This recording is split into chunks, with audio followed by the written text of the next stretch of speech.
Bir ay geçmişti ve o ay, Tarzan'ı nehir kenarındaki küçük bir liman kasabasına götürdü. Geniş bir nehir, birçok tekne ve her yanında insanlar. Tarzan, bu yabancı dünyanın içinde bir yabancı gibi duruyordu. Ama yavaş yavaş alışıyordu. Garip seslere, tuhaf şekillere, uygarlığın karmaşasına. Ve şimdi, kimse 2 ay öncesini tahmin edemezdi. O kusursuz beyaz elbiseler içindeki yakışıklı Fransız adam, gülen ve sohbet eden bu adam, aynı zamanda ilkel ormanlarda çıplak dolaşan, dikkatsiz bir kurbağana saldıran, ham ve vahşi bir yaratıktı. Bir ay önce küçümseyerek bir kenara attığı bıçak ve çatal, şimdi Darnat kadar ustaca kullanılıyordu. O kadar yetenekli bir öğrenciydi ki, genç Fransız büyük bir özenle çalışmıştı. Amacı belirsiz, maymunların Tarzan'ını, görgü kuralları açısından cilalı bir beyefendi yapmak. Hem tavırlarda, hem de konuşmada. "Tanrı seni kalpten bir centilmen yaptı, dostum," demişti Darnat. "Ama bu eserin dışarıdan da görünmesini istiyoruz." Küçük limana varır varmaz Darnat telgraf çekmiş, güvenliğini bildirmiş ve 3 aylık izin talep etmişti. İzin onaylandı. Bankacılarına da para telgrafı çekti. 1 aylık bekleme gerekiyordu. Bu durum ikisini de rahatsız etti. Çünkü gemi kiralayamamaları nedeniyle Tarzan'ın ormanına dönemeyeceklerdi. Sahil kasabası boyunca, Monsieur Tarzan, adı duyulmaya başladı. Hem beyazlar hem de siyahlar arasında hayranlık uyandıran garip bir adam.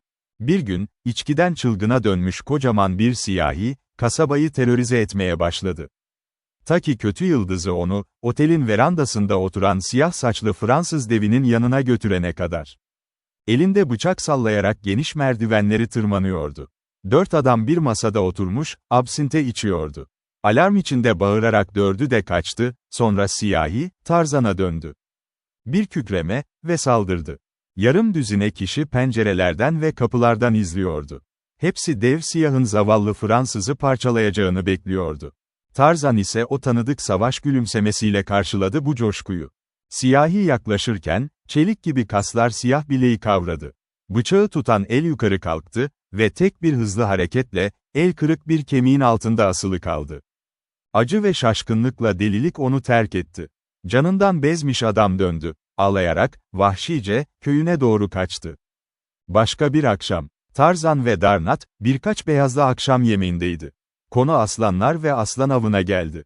Canavarların kralının cesareti tartışılıyordu. Kimileri tam bir korkak olduğunu savunurken, kimisi onu büyük bir tehdit olarak görüyordu.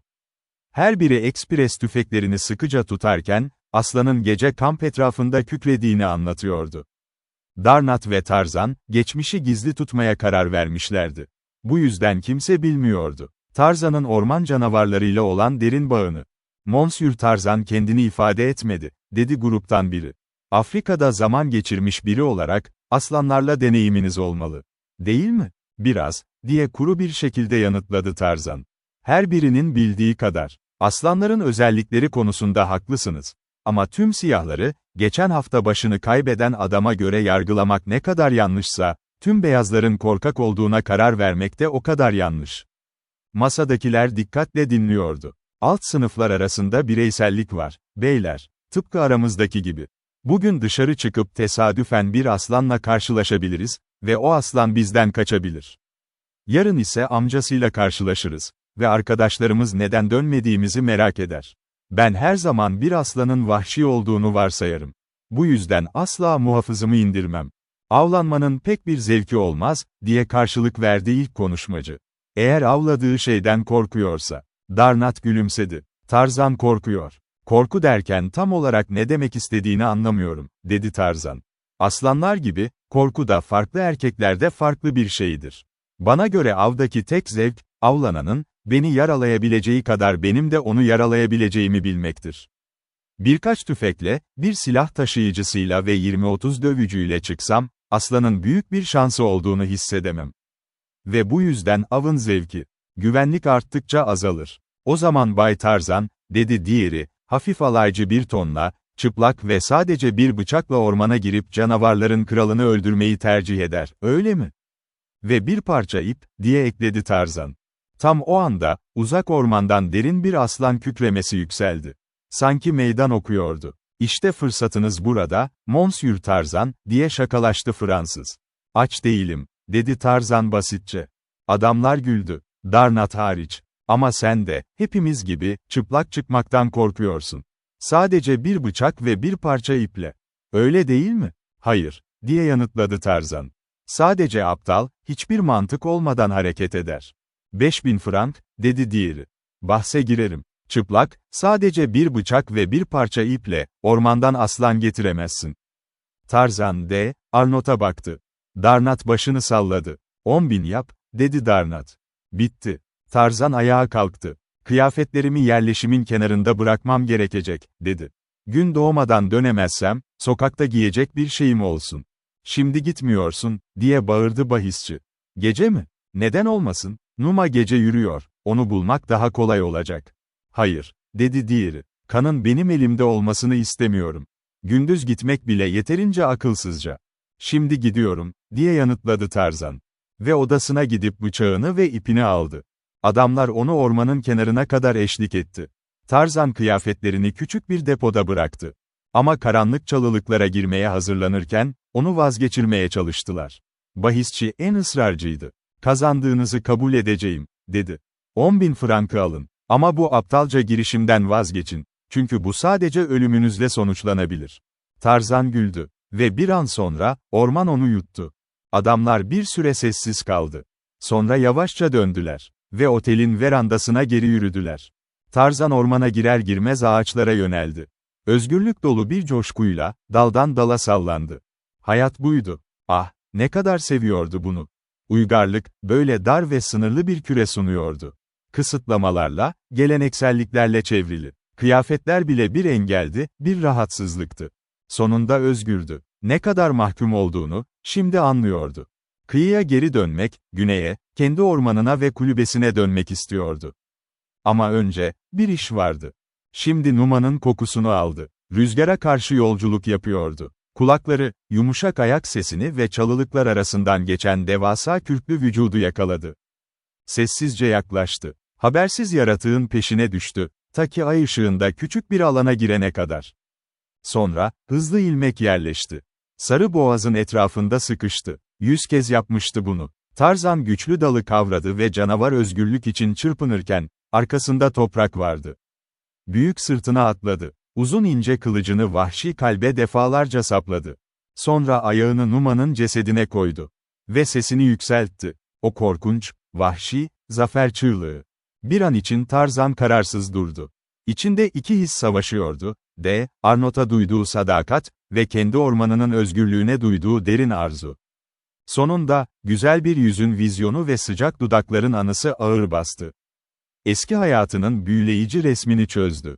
Maymun adam, Numa'nın sıcak leşini omuzlarına attı.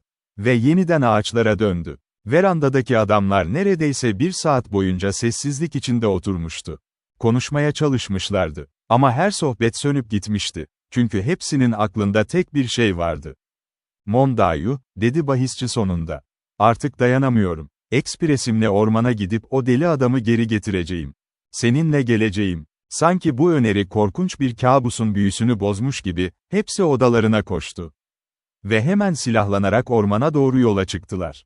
Tanrım, o neydi, diye bağırdı biri aniden. Tarzan'ın vahşi çığlığı, kulaklarına ulaşmıştı. Aynı sesi daha önce bir kez duydum, dedi Belçikalı. Goril ülkesindeydim. Taşıyıcılarım bunun büyük bir öküz maymununun çığlığı olduğunu söyledi. Darnat, Clayton'ın anlattıklarını hatırladı. O korkunç kükreme, Tarzan'ın öldürmelerini ilan ettiğinde ve dehşete rağmen, yarı gülümsedi. Çünkü bu tuhaf sesin, arkadaşının boğazından çıkmış olabileceğini düşündü. Grup ormanın kenarına yaklaşırken, güçlerinin nasıl dağılacağını tartışıyorlardı. Birden, alçak bir kahkaha onları dondurdu. Döndüklerinde gördüler, dev bir figür.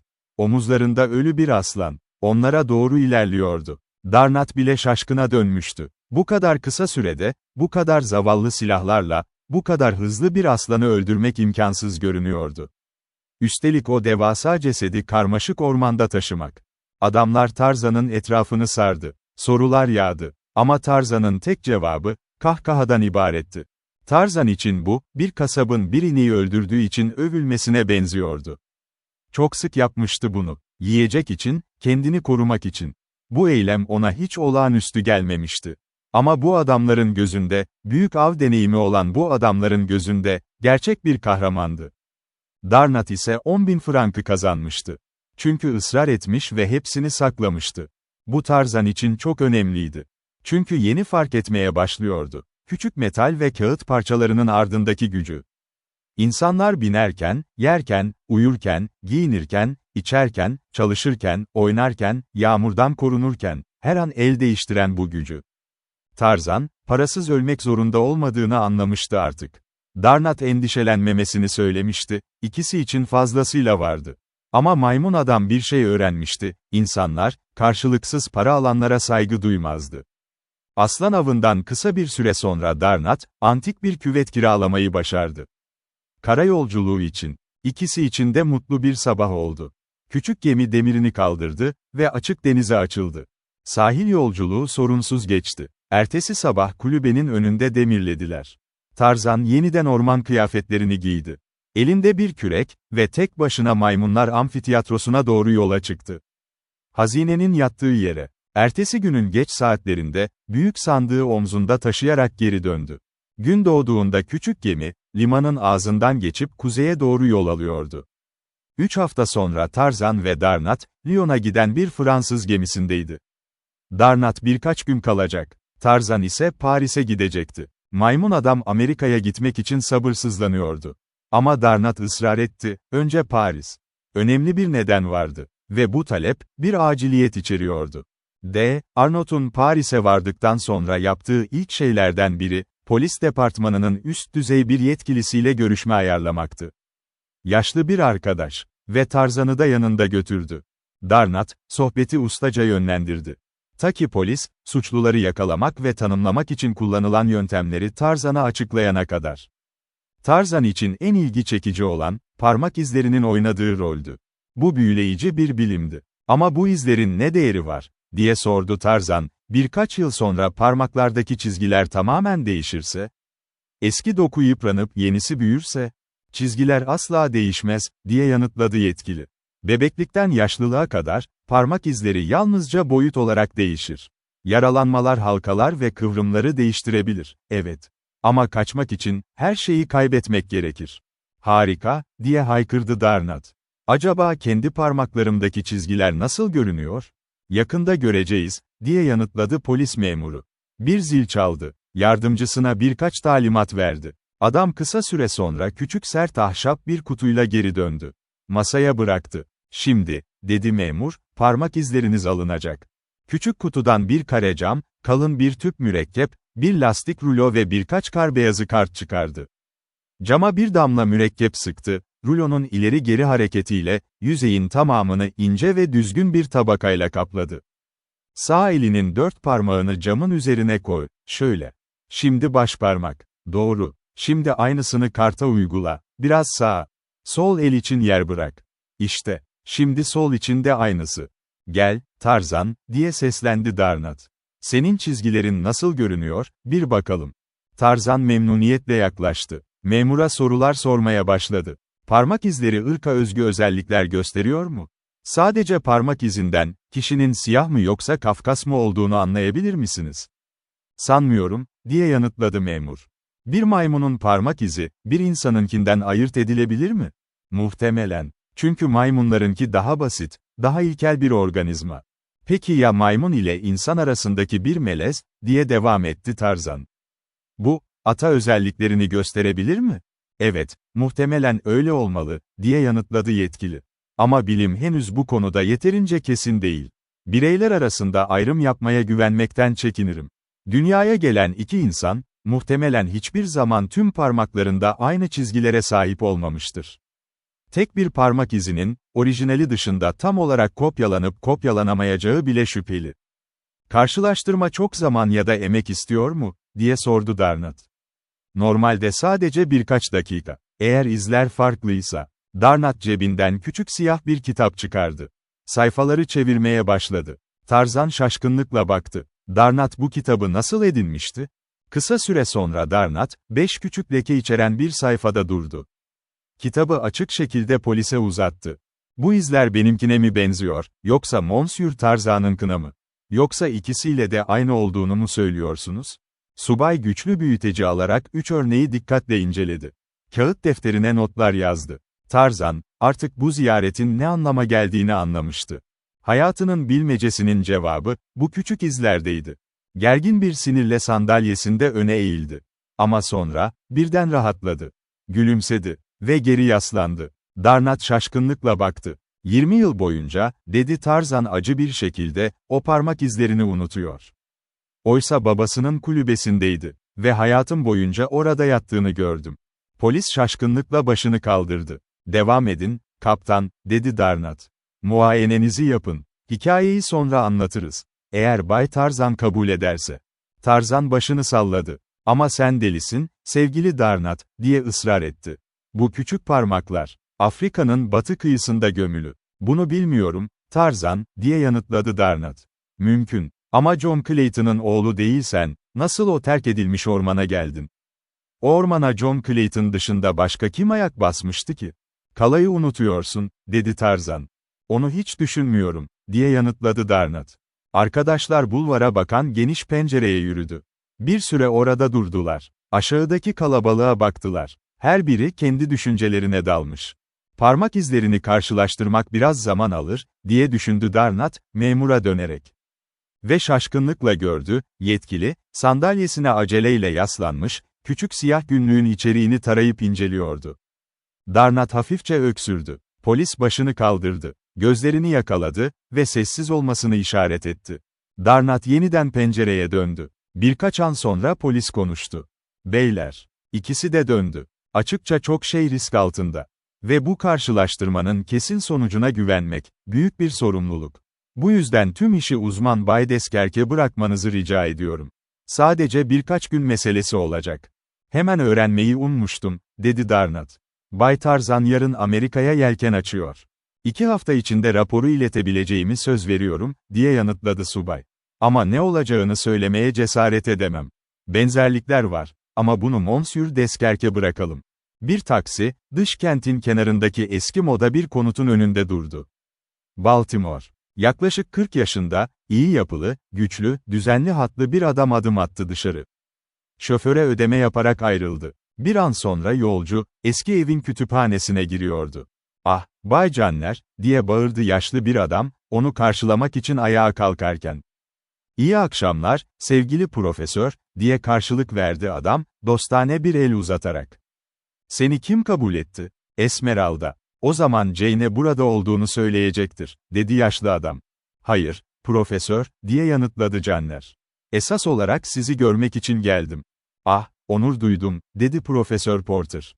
Profesör, diye devam etti Robert Canner, derin bir düşünceyle, sözlerini dikkatlice seçerek. Bu akşam Jane hakkında sizinle konuşmaya geldim. Arzularımı biliyorsunuz. Ve bunu onaylamak için yeterince cömerttiniz. Profesör Archimedes Q. Porter koltuğunda kıpırdandı. Bu konu onu her zaman rahatsız ediyordu. Nedenini de anlamıyordu. Canner harika bir eşleşmeydi. Ama Jane, diye devam etti Canner, onu anlayamıyorum. Önce bir sebep, sonra başka. Her veda ettiğimde içini çektiğini hissediyorum. Sanki rahatlıyor. Sus, sus, dedi Profesör Porter. Jane son derece itaatkar bir kızdır. Tam olarak söylediğimi yapacak. O zaman hala desteğinize güvenebilir miyim, diye sordu Canner, sesinde belirgin bir rahatlama vardı. Elbette, efendim, elbette, diye haykırdı Profesör Porter. Nasıl şüphe edebilirsin? Genç Clayton var, biliyorsunuz, diye önerdi Canner. Aylardır etrafta dolaşıyor. Jane'in onu önemsediğini sanmıyorum. Ama unvanının yanı sıra, babasından önemli bir miras aldığı söyleniyor. Ve belki de garip olmazdı, eğer sonunda onu kazanırsa. Yoksa, Canner duraksadı. Sus, sus, Bay Canner. Yoksa, ne? Tabii ki, dedi Canner, yavaş ve belirgin. Jane ile benim evlenmemizi talep etmeniz halinde. Jane'e bunun arzu edilebilir olduğunu zaten önerdim, dedi Profesör Porter üzgünce. Çünkü artık evi sürdüremiyoruz. Ve Jane'in yaşamak istediği gibi yaşayabilmesi için. Cevabı neydi, diye sordu Canner. Henüz kimseyle evlenmeye hazır olmadığını söyledi, diye yanıtladı Profesör Porter. Ve kuzeydeki çiftlikte yaşayabileceğimizi söyledi, annesinin bıraktığı Wisconsin'deki çiftlikte. Kiracılar oradan geçiniyorlar zaten. Jane'e de her yıl biraz para gönderilebiliyor.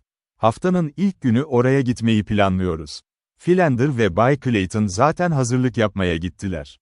Clayton oraya mı gitti, diye bağırdı Canler, görünür şekilde rahatsız olmuştu. Neden bana söylemedi? Her türlü konforu sağlamak için seve seve giderdim. Jane, size zaten çok fazla borçlu olduğumuzu düşünüyor, Bay Canler, dedi Profesör Porter. Canler cevap vermek üzereydi ki, koridordan ayak sesleri duyuldu. Ve Jane odaya girdi. Ah, özür dilerim, diye bağırdı, eşikte duraklayarak. Yalnız olduğunuzu sanmıştım, baba. Sadece benim, Jane, dedi Canler, ayağa kalkmıştı. Aile grubuna katılmaz mısınız? Tam sizden bahsediyorduk. Teşekkür ederim, dedi Jane, Canler'ın hazırladığı sandalyeye oturdu. Baba, sadece Tobey'in aşağı indiğini söylemek istedim. Yarın üniversiteye kitaplarını almaya gidiyor. Sonbahara kadar olmadan yapabileceğin şeyleri işaret etmeni istiyorum. Ve lütfen tüm kütüphaneyi Wisconsin'e taşıma, eğer bırakmasaydım, Afrika'ya taşırdın. Artık ayağım yere basıyor. Tobey burada mıydı, diye sordu Profesör Porter. Evet, az önce ayrıldı. O ve Esmeralda şu an arka verandada dini bilgi alışverişi yapıyorlar. Hemen görmeliyim onu, diye bağırdı profesör. Bir dakika izin verin, çocuklar, dedi ve hızla odadan çıktı. Canler, Jane'e döndü. Duyulmayacak bir sesle konuşuyordu. Bak buraya, Jane, dedi açıkça. Bu ne kadar daha böyle devam edecek? Benimle evlenmeyi reddetmedin, ama söz de vermedin. Yarın ehliyet almak istiyorum. Wisconsin'e gitmeden önce sessizce evlenelim. Gürültü patırtı istemiyorum. Senin de istemediğini biliyorum. Kız soğuk bir şekilde ama başını dik tutarak duruyordu. Baban istiyor, biliyorsun, diye ekledi Canler. Evet, biliyorum. Ve fısıltı kadar alçak bir sesle devam etti. Beni satın aldığınızın farkında mısınız, Bay Canler, dedi sonunda. Soğuk, sakin bir sesle. Birkaç ucuz dolara mı satın alıyorsunuz beni? Elbette varsınız, Robert Canler. Ve böyle bir ihtimalin umudu, babaya o saçma macera için para verdiğinizde aklınızda vardı. Ve bu girişim şaşırtıcı biçimde başarılı oldu. Ama siz, Bay Canler, en çok şaşıran siz olurdunuz. Bu girişimin başarılı olacağına inanmıyordunuz. Bunun için çok iyi bir iş insanısınız. Güvence olmadan gömülü hazine aramak için para ödünç vermezsiniz. Tabii özel bir nesneniz olmadıkça. Güvensizlik olmadan onur üzerinde daha büyük bir kontrolünüz olduğunu biliyordunuz. Ve Porter'lar, onurlarıyla birlikte sizinle. Beni evlenmeye zorlamanın en iyi yolunu biliyordunuz, zorlamıyormuş gibi görünerek. Hiç kredi hakkında bahsetmediniz. Başka birinde olsaydı, cömert ve asil bir karakter olarak düşünürdüm. Ama siz derinsiniz, Bay Robert Canler. Sizi sandığımdan daha iyi tanıyorum. Başka yol yoksa, kesinlikle sizinle evleneceğim. Ama birbirimizi sonsuza kadar anlıyor olalım. Konuşurken Robert Canler kızarmış ve solmuştu. Sonunda sustu. Ayağa kalktı. Güçlü yüzünde alaycı bir gülümsemeyle şöyle dedi. Beni şaşırttınız, Jane. Daha fazla öz kontrolünüz olduğunu sanıyordum. Daha fazla gurur. Elbette haklısınız. Sizi satın alıyorum ve biliyordum ki bunu biliyordunuz. Ama bunu öylece kabul etmeyeceğinizi, sanki böyle bir şey yokmuş gibi davranacağınızı düşünmüştüm. Öz saygınızın ve Porter gururunun, kendinize bile itiraf etmenizi engelleyeceğini düşünmüştüm. Ama kendi kendinize aitsiniz, tabii ki, diye hafifçe ekledi. Sizi alacağım ve beni ilgilendiren tek şey bu. Kız tek kelime etmeden döndü ve odadan çıktı. Jane, babası ve Esmeralda ile birlikte, evlenmeden önce küçük Wisconsin çiftliğine taşındı. Robert Canler'a soğuk bir şekilde veda ederken, 2 hafta içinde kendisine katılacağını söyledi. Varış noktalarında Clayton ve Bay Philander büyük bir tur arabasıyla karşıladı onları. Ve hızla kuzey ormanlarına, küçük çiftliğe doğru ilerledi. Çiftlik evi, küçük bir yükseklikte, kiracı evin yaklaşık 100 metre uzağında duruyordu. Ve 3 haftada tanınamaz hale gelmişti. Clayton ve Bay Philander'ın çalışmalarıyla. Marangozlar, sıvacılar, tesisatçılar ve ressam bir ordu, uzak şehirden getirilmişti. Bir zamanlar harabe bir kabuk, artık sıcak, küçük, 2 katlı bir evdi. Neden, Bay Clayton, ne yaptınız, diye bağırdı Jane Porter, harcamanın muhtemel büyüklüğünü fark edince. Kalbi içinde çökmüştü. Diye uyardı Clayton. Babanın bunu fark etmemesini sağla. Eğer söylemezsen asla anlamaz ve ben bunu basitçe yaparım. O korkunç sefalet ve kirlilik içinde yaşamasını hayal bile edemiyordum. Bay Philander ve ben bulduk. Çok az bir şey yapmak istedim. Onun iyiliği için. Lütfen asla bahsetme. Ama size karşılık veremeyiz, diye bağırdı kız. Neden beni bu kadar korkunç yükümlülüklere sokuyorsunuz? Yapma, Jane, dedi Clayton üzgünce. Keşke adil olsaydı, sana inandırabilsem. Yapmazdım. Çünkü başından beri biliyordum. Gözlerinde canımı acıtacağını. Ama o sevgili adamı, buradaki çukurda bırakamadım. Lütfen inanır mısın? Bunu sadece onun için yaptım. En azından bana o küçük zevk kırıntısını verir misin? Sana inanıyorum, Bay Clayton, dedi kız. Çünkü sadece onun için bu kadar büyük ve cömert olabileceğini biliyorum. Ve ah, Cecil, sana hak ettiğin gibi karşılık verebilmeyi diliyorum. Keşke. Neden yapamıyorsun, Jane? Çünkü başkasını seviyorum. Canler mi? Hayır. Ama onunla evleneceksin. Gitmeden önce bana bunu söyledi. Kız irkildi. Onu sevmiyorum, dedi, neredeyse gururla. Paradan mı, Jane? Başını salladı. O zaman Canlar'dan çok daha az arzu edilir miyim? Yeterince param var ve her ihtiyaç için çok daha fazlası, dedi acı bir şekilde. Seni sevmiyorum, Cecil, dedi. Ama sana saygı duyuyorum. Eğer böyle bir pazarlıkla kendimi rezil etmem gerekiyorsa, bunu zaten nefret ettiğim biriyle yapmayı tercih ederim. Sevsizce kendimi sattığım adamdan nefret etmeliyim, kim olursa olsun. Seninle daha mutlu olacaksın, diye bitirdi. Yalnız, ama saygım ve dostluğumla. Daha fazla zorlamadı. Ama eğer bir adamın kalbinde cinayet barınıyorsa. William Cecil Clayton, Lord Greystoke, bir hafta sonra Robert Canler çiftlik evinin önünde mırıldanan 6 silindirli arabasıyla durduğunda, o cinayet iyice büyüdü. Bir hafta geçti. Gergin, olaysız ama herkes için rahatsız edici bir hafta. Canler, Jane'in hemen onunla evlenmesinde ısrar ediyordu. Ve sonunda Jane, devam eden baskı ve nefret dolu bakışlardan tamamen pes etti. Ertesi gün Canler kasabaya gidip lisans ve papaz getirecekti. Clayton, plan açıklanır açıklanmaz ayrılmak istedi. Ama kızın yorgun, umutsuz bakışı onu tutuyordu. Onu terk edemezdi. Bir şey olabilir, diye kendini teselli etmeye çalıştı. Canlar'a olan nefreti, katil bir kana dönüştürmek için sadece küçük bir kıvılcım gerekiyordu.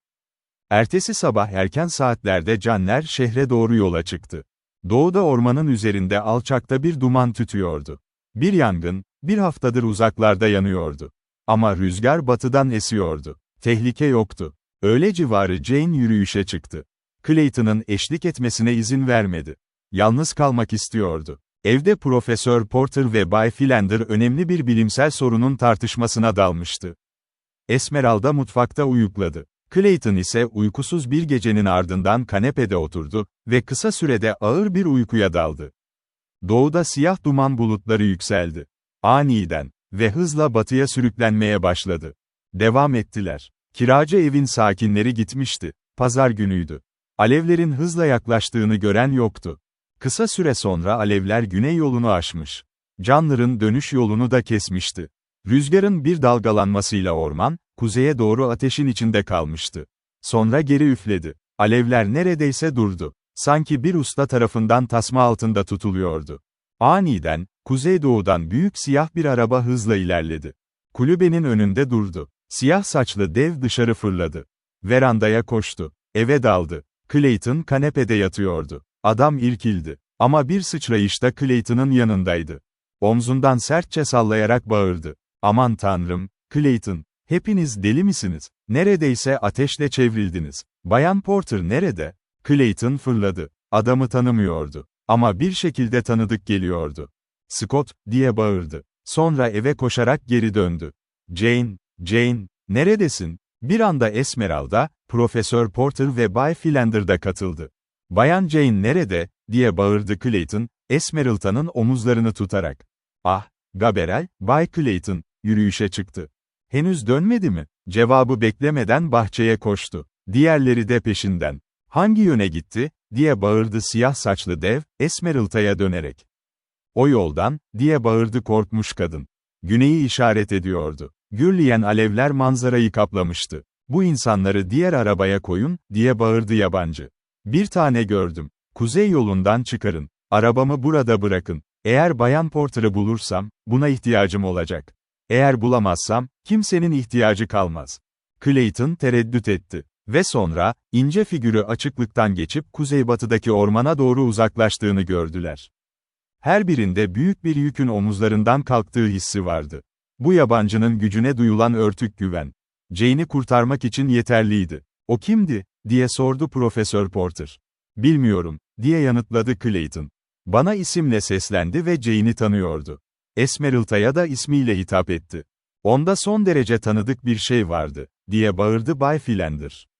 "Ve yine de, Allah beni kutsasın, onu daha önce hiç görmediğimi biliyorum." "Tut, tut," diye bağırdı Profesör Porter. "Çok dikkat çekici. Kim olabilir ki? Neden Jane şimdi güvende hissediyorum, o onu aramaya giderken?" "Size söyleyemem, Profesör," dedi Clayton ciddi bir şekilde. "Ama ben de aynı tuhaf hissi taşıyorum." "Ama hadi," diye bağırdı, "buradan kendimiz de çıkmalıyız. Yoksa biz de kapana kısılırız." Ve grup hızla Clayton'ın arabasına yürüdü. Jane eve doğru dönerken, durumu fark etti. Orman yangınının dumanı çok yakındı. Ve hızla ilerlerken panik bastırdı, alevlerin ev ile arasına girdiğini gördü. Yoğun çalılıklara dönüp alevlerin etrafından dolaşmaya çalıştı. Ama kısa sürede boşuna olduğu ortaya çıktı. Umudu geri çekilmekte yatıyordu. Güneyde kasabaya doğru. Yola geri dönmesi 20 dakika aldı. Ve o 20 dakika, felaket oldu. Yolda bir koşu, onu dehşetle durdurdu. Önünde, başka bir alev duvarı vardı. Ana yangının bir kolu, güneye doğru bu küçük yol şeridini kucaklamıştı. Jane biliyordu. Tekrar çalılıklara dalmak faydasızdı. Bir kez denemişti, başaramamıştı. Dakikalar içinde kuzey ile güney arasındaki her şey, kabaran alevlerin içinde kalacaktı. Kız sakin bir şekilde yolun tozunda diz çöktü. Ve güç için dua etti. Kaderine cesurca karşılık vermek ve babası ile arkadaşlarının kurtulması için. Birden, ormandan adının çağrıldığını duydu. "Jane, Jane Porter." Güçlü ve net, ama garip bir sesle, "Alo," diye bağırdı. "Yoldayım." Ve ağaçların dalları arasından hızla sallanan bir figür gördü. Bir sincap gibi. Rüzgarın bir esintisi duman bulutu oluşturdu. Artık göremiyordu. Ama büyük bir kol hissetti etrafında. Kaldırıldı. Rüzgarın esintisini duydu. Taşınırken ara sıra bir dal dokunuşu. Gözlerini açtı. Çok aşağıda çalılık ve sert toprak vardı. Etrafında ormanın dalgalanan yaprakları, onu ağaçtan ağaca taşıyan dev figür, sallanıyordu. Ve Jane'e öyle geldi ki, uzak Afrika ormanındaki deneyimi bir kez daha yaşıyordu. Ah, keşke onu taşıyan aynı adam olsaydı. Ama bu imkansızdı. Bu gücü ve çevikliği dünyada başka kim gösterebilirdi? Yakınındaki yüzüne bir an baktı. Ve nefesi kesildi. "Odu. Orman adamım," diye mırıldandı. "Hayır. Deliriyorum herhalde." "Evet, Jane Porter. Adamın. Vahşi, ilkel adamın, eşini almak için ormana gelen adam," diye ekledi neredeyse şiddetle. "Kaçmadım," diye fısıldadı. "Sadece, bir hafta seni beklediğimde ayrılmak zorunda kaldım." Ateşin ötesine geçmişlerdi artık. Tarzan yere indirdi onu. Yan yana kulübeye doğru yürüyorlardı. Rüzgar bir kez daha değişmişti. Ateş kendi üzerine yanmaya başlamıştı. 1 saat daha ve tükenecekti. "Neden dönmedin?" diye sordu. Arnold'u tedavi ediyordum. Ağır yaralıydı." "Ah, biliyordum," diye haykırdı. "Siyahlara katıldığını söylediler." Güldü. "Ama inanmadın, değil mi, Jane? Sana ne demeliyim?" diye sordu. "Adın ne? Sen beni ilk tanıdığında, maymunların Tarzan'ıydım," dedi. "Maymunların Tarzan'ı," diye bağırdı. "Ve bu, ayrılırken bıraktığın notun imzasıydı?" "Evet. Kimin olduğunu sanıyordun?" "Bilmiyordum. Sadece, sen olamazsın dedim. Çünkü maymunların Tarzan'ı İngilizce yazmıştı. Ve sen hiçbir kelime anlayamıyordun." Yine güldü. "Uzun bir hikaye. Konuşamadığımı yazıyordum. Şimdi Darnat işleri daha da karmaşık hale getirdi. İngilizce yerine Fransızca öğretti bana." "Gel," diye ekledi. "Arabama bin. Babanı bulmalıyız. Fazla uzakta değiller." Giderken sordu. "Bana yazdığın notta, başkasını sevdiğini söyledin. Belki, beni kastetmiş olabilirdin."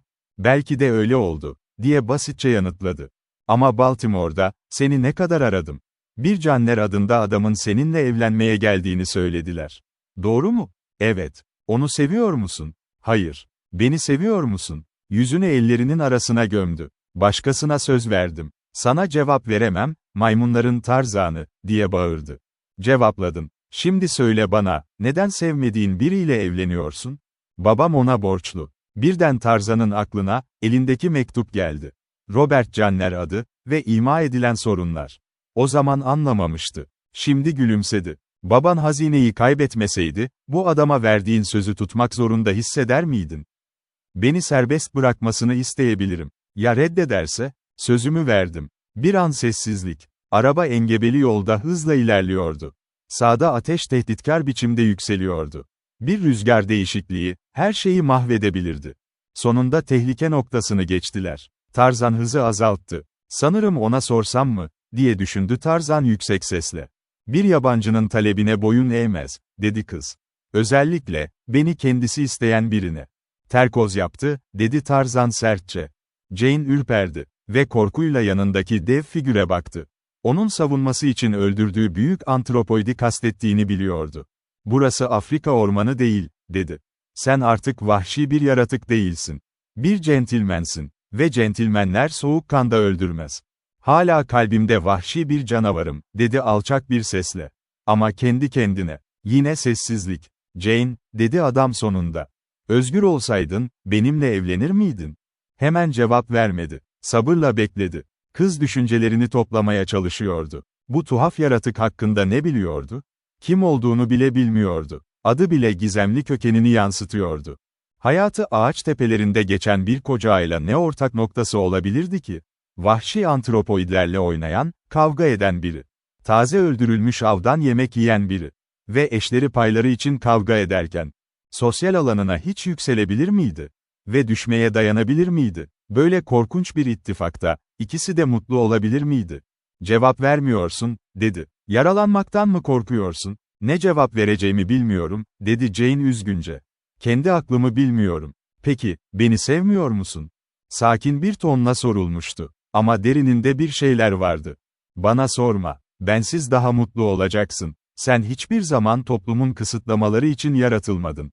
Uygarlık seni rahatsız edecek. Kısa sürede eski hayatının özgürlüğünü özleyeceksin ve ben de senin dünyanda o kadar uygun olmayan biri olacağım. Sanırım seni anlıyorum, diye sessizce yanıtladı.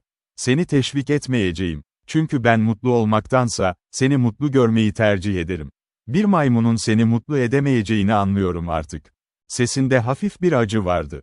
Yapma, diye azarladı. Bunu söyleme. Beni anlamıyorsun. Ama tam o anda, beklenmedik bir yol dönüşü onları küçük bir köyün ortasına bıraktı. Önlerinde Clayton'ın arabası duruyordu. Tüm partiyle birlikte. Jane'i görünce, her dudaktan rahatlama ve sevinç çığlıkları yükseldi. Tarzan'ın arabası diğerinin yanında durdu. Profesör Porter kızını kollarına aldı. Bir an, kimse Tarzan'ı fark etmedi. O sessizce koltuğunda oturuyordu. Clayton ilk hatırlayana o oldu. Döndü ve elini uzattı. Sana nasıl teşekkür edebiliriz, diye bağırdı. Hepimizi kurtardın. Kulübede bana isimle seslendin. Ama adını hatırlamıyorum. Yine de sende çok tanıdık bir şey var. Sanki çok uzun zaman önce, çok farklı koşullar altında tanımışım seni. Tarzan uzatılan eli tutarken gülümsedi. Kesinlikle haklısınız, Bay Clayton, dedi Fransızca. İngilizce konuşmazsam affedersiniz. Hala öğreniyorum. Ama sen kimsin, diye ısrar etti Clayton, Fransızca devam ederek. Maymunların Tarzanı. Clayton şaşkınlıkla geri döndü. Aman tanrım, diye bağırdı. Doğru. Profesör Porter ve Bay Philander da öne çıktı. Teşekkürlerini eklediler. Ve bu vahşi evinden çok uzaklarda buldukları orman arkadaşını görmenin şaşkınlığını dile getirdiler. Grup mütevazı küçük bir konuk evine girdi. Clayton eğlence düzenlemelerine başladı. Küçük, havasız salonda otururken, uzaktaki bir uğultu yaklaşan araba dikkatlerini çekti. Bay Philander pencereden baktı. Araba yaklaşıyordu. Tanrı beni, dedi Bay Philander, sesinde hafif bir sinirle. Bay Jenner, umarım, yangında yakalanmamış olmasına ne kadar memnun olmamız gerekir, diye zayıfça bitirdi. Bay Philander, dedi Profesör Porter. Öğrencilerime konuşmadan önce 10 saymalarını öğütlürüm. Ben olsaydım, en az 1000 sayardım. Sonra da susardım. Tanrı beni, evet, diye kabul etti Bay Philander. Ama yanındaki, din adamı gibi görünen beyefendi kim? Jane'in yüzü ağardı. Clayton sandalyesinde huzursuzca hareket etti. Profesör Porter gergin bir şekilde gözlüğünü çıkardı ve üzerine nefes aldı, ama silmeden burnuna taktı. Esmeralda homurdandı. Sadece Tarzan, anlamıyordu. Kısa süre sonra Robert Canner odaya girdi. "Şükürler olsun," diye bağırdı. "En kötüsünden korktum. Arabayı görünce rahatladım, Clayton. Güney yolunda mahsur kaldım. Kasabaya döndüm, oradan doğuya ilerledim.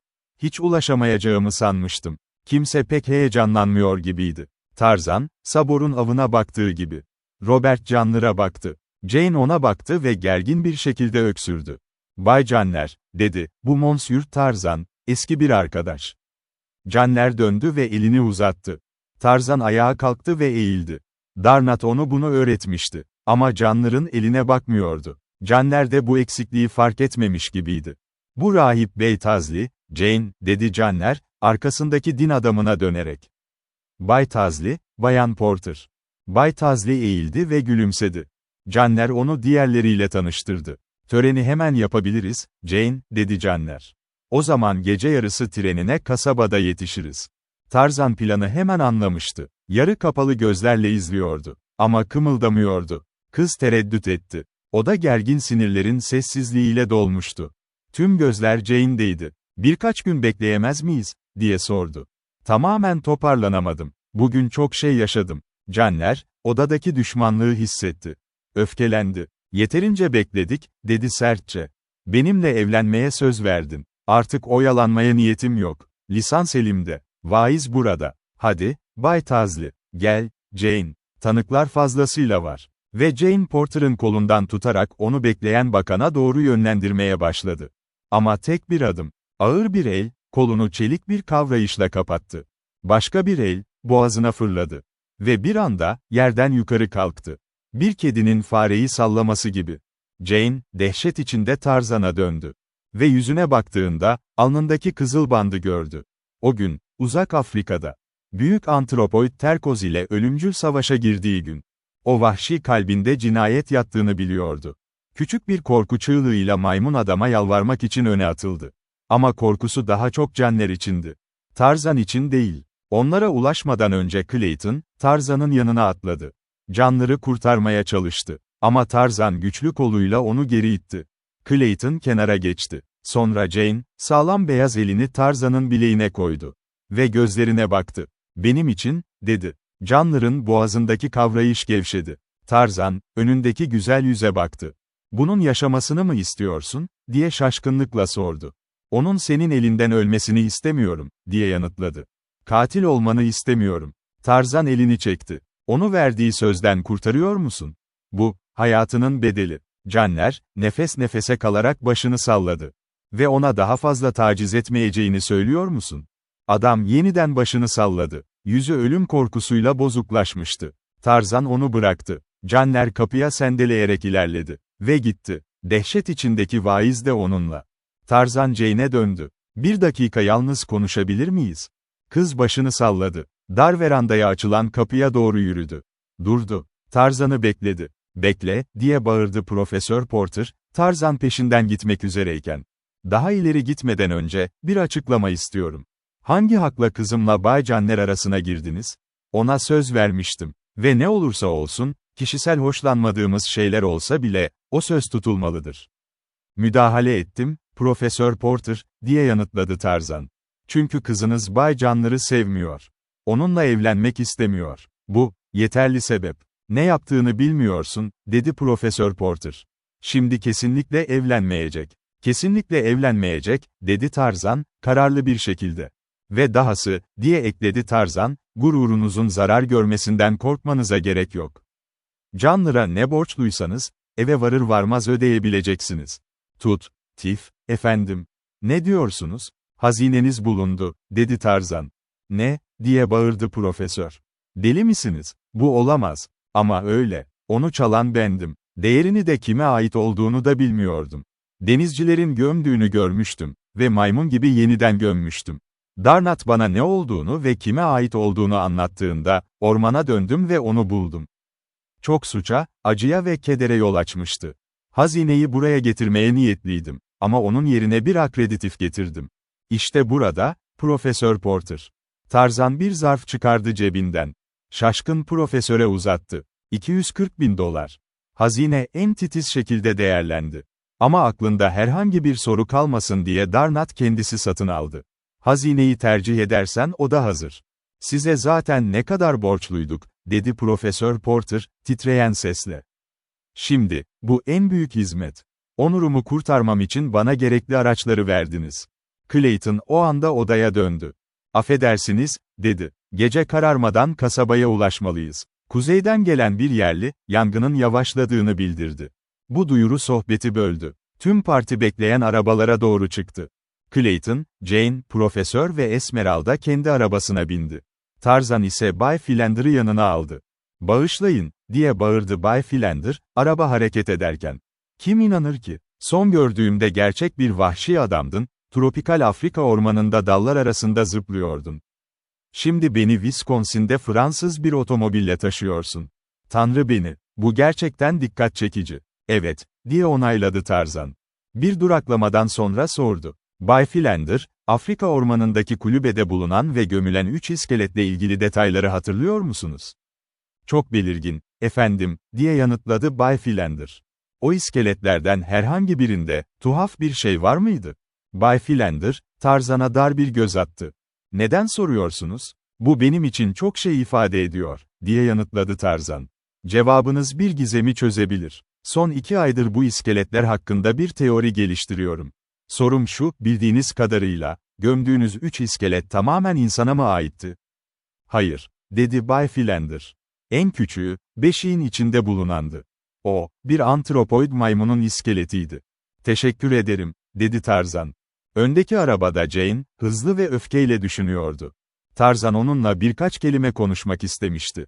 Ve ona yakında bir cevap vermeye hazır olması gerektiğini biliyordu. Ertelenemeyen biriydi bu. Ve bu düşünce, gerçekten ondan korkup korkmadığını sorgulatıyordu. Korktuğu yerde, sevebilir miydi? O uzak ormanda üzerine gelen büyüyü fark etmişti. Ama sıradan Wisconsin'de, o büyünün gücü kalmamıştı artık.